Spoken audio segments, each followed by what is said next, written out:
আসসালামু আলাইকুম ওরহমতুল্লাহ বরকাত। ইন্নাল হামদুলিল্লাহি ওয়াহদাহু ওয়াসসালাতু ওয়াসসালামু আলা মান লা নাবিয়্যা বা'দা আম্মা বা'দ। আউযু বিল্লাহি মিনাশ শাইতানির রাজিম। ইন তাজতানিবু কাবাইরা মা তুনহাউনা আনহু নুকাফির আনকুম সাইয়্যাতিকুম ওয়া নুদখিলাকুম মুদখালান কারীমা। উপস্থিত দিনী বন্ধুগণ, যাবতীয় প্রশংসা মহান আল্লাহর জন্য, যিনি আমাদেরকে বিভিন্ন নিয়ামতে ভূষিত করেছেন। অতঃপর কোটি কোটি দুরূদ ও সালাম বর্ষিত হোক আমাদের বিশ্বনবীর ওপরে, যিনি আমাদেরকে একটি পরিষ্কার পরিচ্ছন্ন ধর্মের পথে রেখে গেছেন। প্রিয় বন্ধুগণ, খুবই সংক্ষিপ্ত আকারে আপনাদের সামনে যে বিষয় নিয়ে আলোচনা করব তা হলো আপনার আল কাবায়ের। আল কাবায়ের অর্থাৎ কাবিরা গুনহা সমূহ কি কি। বন্ধুগণ, আমরা কাবিরা গুনহা সম্পর্কে অবহিত না হওয়ার ফলে আমরা বিভিন্ন ওই সকল পাপ কর্মে লিপ্ত হয়ে থাকি। সুতরাং আমাদেরকে কাবিরা গুনহা সমূহ পরিহার করা উচিত। আল্লাহ রাব্বুল আলামিন বলেন, ইন তাজতানিবু কাবাইরা মা তুনহাউনা আনহু নুকাফির আনকুম সাইয়্যাতিকুম ওয়া নুদখিলাকুম মুদখালান কারীমা।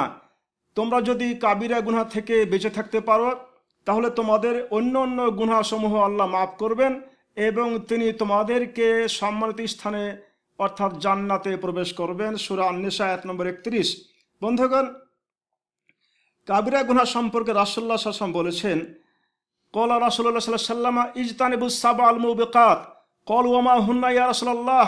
ক্বালা শিরকু বিল্লাহ ওয়া সিহর ওয়া কাতলুন নাফসি আল্লাতী হারামাহু ইল্লা বিল হক ওয়া আকলু রিবা ওয়া আকলু মালাল ইয়াতীম ওয়া তাওয়াল্লি ইয়াওমাজ যাফি ওয়া কাযফুল মুহসানাতিল গাফিলাতিল মুমিনাত।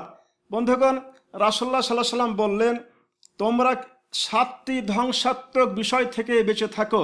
রাসূলুল্লাহ সাল্লাল্লাহু আলাইহি ওয়াসাল্লাম বললেন, তোমরা 7টি ধ্বংসাত্মক বিষয় থেকে বেঁচে থাকো। সাহাবে কেরাম বললেন, ক্বালু, তারা বললেন, ওয়া মা হুন্না ইয়া রাসূলুল্লাহ?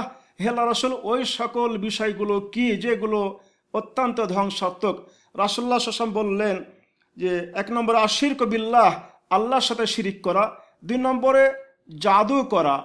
3 নম্বরে অন্যায়ভাবে কাতলুন নাফস, অন্যায়ভাবে কোনো নাফসকে, কোনো প্রাণীকে, কোনো ব্যক্তিকে হত্যা করা। 4 নম্বরে আকলুর রিবা, আপনার সুদ খাওয়া।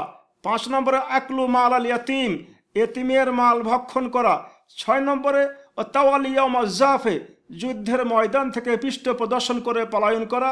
7 নম্বরে কাযফুল মুহসানাতিল গাফিলাতিল মুমিনাত, একজন সতী সাধী, একজন ভালো দিনদার মেয়েকে অপবাদ প্রদান করা, জেনার তহমত দেওয়া। এই 7টি হলো আপনার ধ্বংসাত্মক বিষয়। বন্ধুগণ, আসুন আমরা এই সকল মারাত্মক ধ্বংসাত্মক বিষয় থেকে বেঁচে থাকি। এই বলে শেষ করছি। আসসালামু আলাইকুম ওয়া রাহমাতুল্লাহি ওয়া বারাকাতুহু।